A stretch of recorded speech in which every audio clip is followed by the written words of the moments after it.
welcome to the Sun Country Pilot Podcast. My name is Mike Turner. I am the negotiating chair filling in for Andrew Gray, the communications chair. Today we're here with the MEC. I've got Captain Sam Larson, First Officer Andrew Britton, and Captain Jonathan Kitch. If you guys want to start off just maybe with some introductions. Thanks, Mike. Sam Larson, current MEC chair and captain representative. A little background on me: I started at Compass Airlines in 2015. I flew there and was voluntold to go to the negotiating committee. I did that for a little bit, and then they upgraded me to a grievance committee chairman. Did that for a while, and then was able to get onto the MEC at the Sec Treasurer position until that term was up about 6 months later. Then was elected vice chairman of the MEC for the remainder of my time at Compass. I didn't like the commute to LA, so I knew a few friends here at the Sun Country, and then at the end of 2019 was hired here.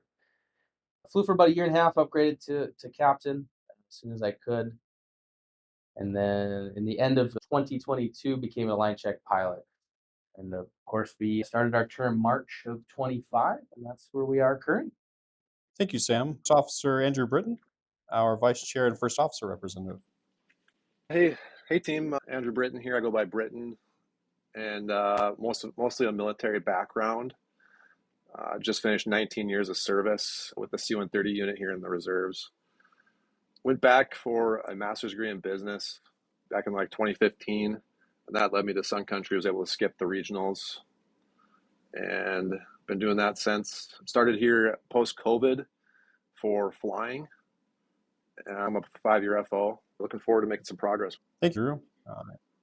Captain John Kitch, he is our MEC Secretary Treasurer. Hey, good morning, guys. My background, I started at Mesaba in 2008. Was there for about a year and a half before I got furloughed. Was on furlough for about 8 months before I got recalled when the merger of Pinnacle, Mesaba, and Colgan took place. Was recalled back over to the Pinnacle certificate. Worked on that side during the merger. Well, they had two separate certificates for about a year, and then they finally merged it all into one into being Endeavor. During that time, that first year and a half at Mesaba, I was on the grievance committee. I handled all the payroll stuff. I did that for the 6 years that I was there at Endeavor for the full time. Then I left there, went to Compass for about 2.5 years.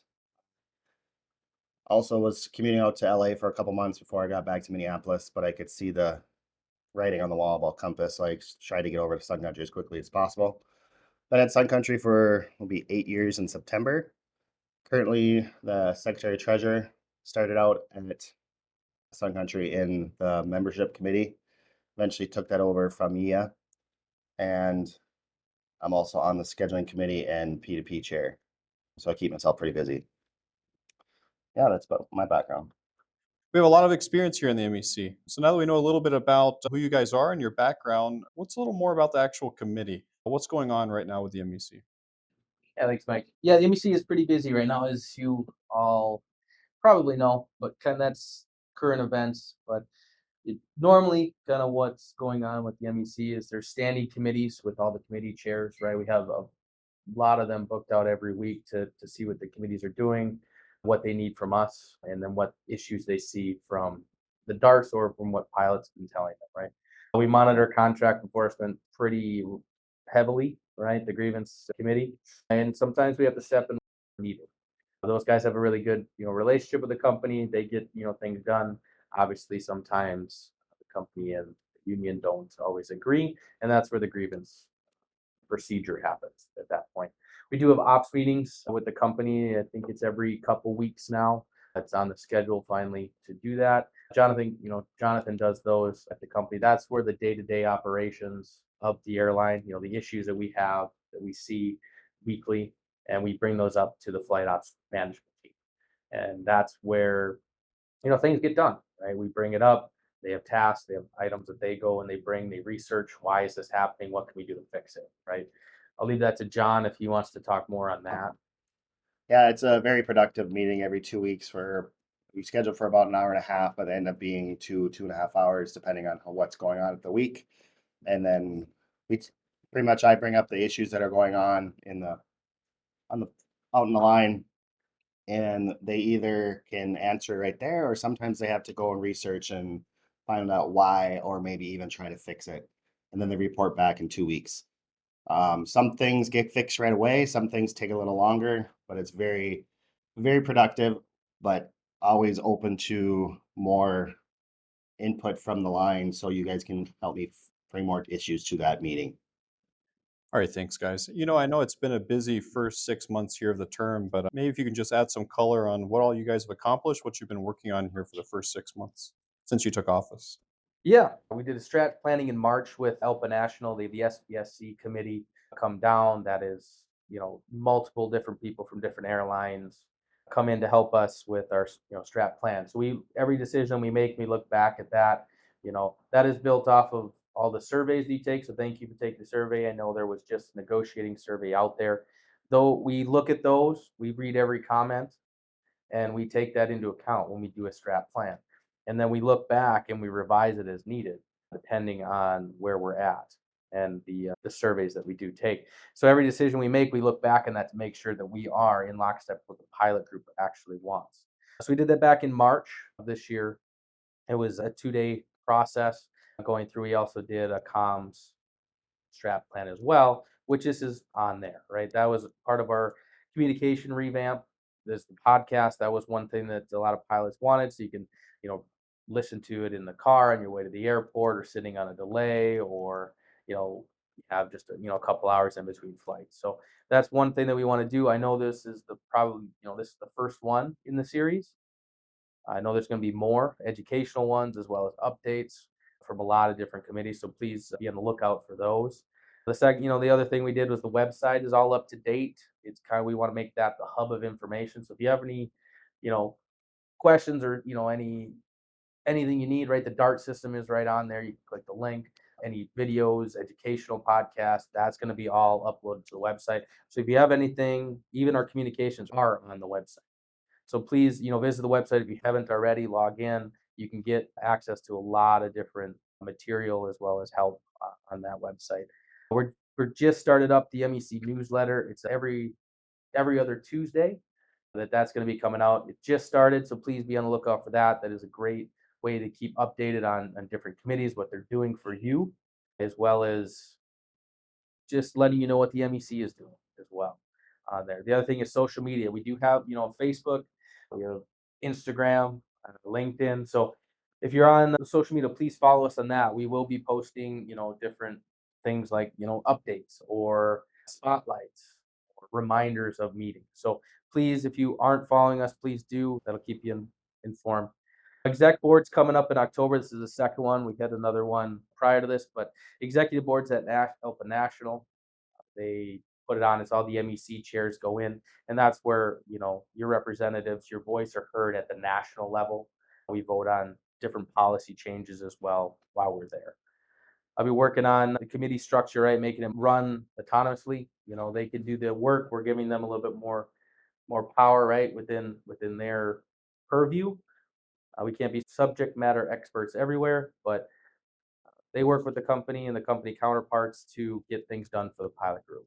And then the other one here, domicile. That is, I know that's on the forefront of a lot of people's minds, right? That negotiation started. They pivoted from one place to go to Cincinnati. So we are in the domicile negotiations with Cincinnati. We do have an arbitration scheduled for that. If you read our comments, but it's October 14th, 15th here in Minneapolis for that. That will be a closed one because of the nature of this. So unfortunately, that will be closed to everyone but the negotiators or the people that need to be there. We will come out we had it, and then also the decision, right? You can read through section 24H and know the timeline that does set out.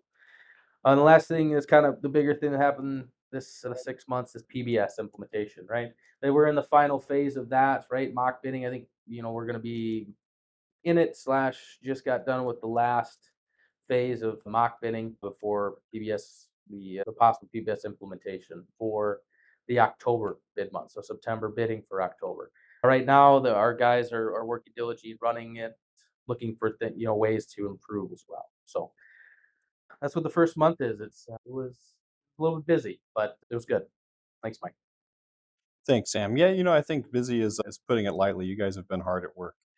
So we've learned a little bit more about you guys and your background, a little more about what the MEC does. So now looking forward, what does the future look like?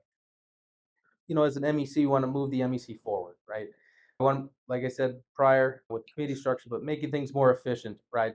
Services to the pilot group, making sure that the darts are answered in due time and as well as correctly, right? Allowing the committees to be nimble and pivot, right? Not just the committees, but the MEC, right? Because there's always something that pops up, especially here at Sun Country, that the company, wants/needs, or there's a problem that needs to be solved, right? We got to be nimble, be able to pivot, and to have efficient committees is key to that, right? We got to be able to have the time to quickly pivot and focus on stuff, right?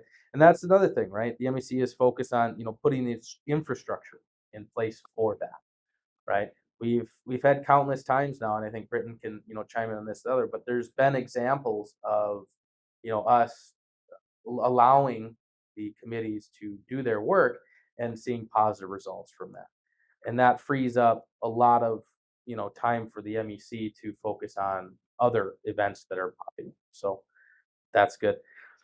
The other one, looking forward right after all the foundation things that we've already put in place and will continue to put in place is our outlook on Section 6, right? The MEC and the negotiating committee stand fast and ready to start the Section 6 process, right? Whenever that comes. We have prep, we are ready to go into that process when the time is right. So I kind of want to keep, reining in a little bit to, kind of current events, right? What's currently going on for the pilots out there. That's kind of a topic. You read the last newsletter, but HR investigation, right? We do have a fully staffed, for lack of a better term, eager HR department that is looking into a lot of different things, right? They're doing a lot more audits right now.